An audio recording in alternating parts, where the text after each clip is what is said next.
எல்லா முருகப்பெருமானுடைய ஆலயங்களிலேயும் சண்முகரினுடைய வழிபாடு இருந்தாலும் இந்த திருச்செந்தூரிலே சண்முகருக்கு என விசேஷமான சிறப்பான வழிபாடுகள் உண்டு.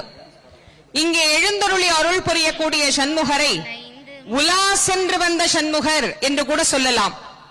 ஒரு காலத்தில் போர்ச்சுகீசியர்களால் கடல் கொள்ளையாக எடுத்துச் செல்லப்பட்ட சண்முகரை இங்கிருந்து நகர விடாத முருகப்பெருமான் தடுத்து ஆட்கொண்டு அருளுகின்றார். கடலிலே கொந்தளிப்பு ஏற்படுகின்றது. கப்பல் அவங்களால நகர்த்த முடியல, என்ன செய்யறதுன்னு தெரியல. அப்போ அந்த கப்பலிலே இருந்தவர்கள் சொல்லுகிறார்கள், உள்ளே இருக்கிறது ஏதோ ஒரு தங்க விக்கிரகம்னு நினைச்சு நீங்க எடுத்துட்டு போறீங்க. ஆனா இந்த சண்முகருக்கு எத்தனையோ சிறப்புகள் உண்டு. இவர் நம்மளை இங்கிருந்து எடுத்துட்டு போக விடமாட்டார். நம்ம உயிரோட தப்பிக்கணும்னா இவரை இங்கே போட்டுட்டு போனாதான் உண்டுன்னு கடலிலேயே அந்த சண்முகரை போட்டு விட்டு சென்று விடுகின்றார்கள். அதன் பிறகு சண்முகர் இன்று எப்படி ஆலயத்திலே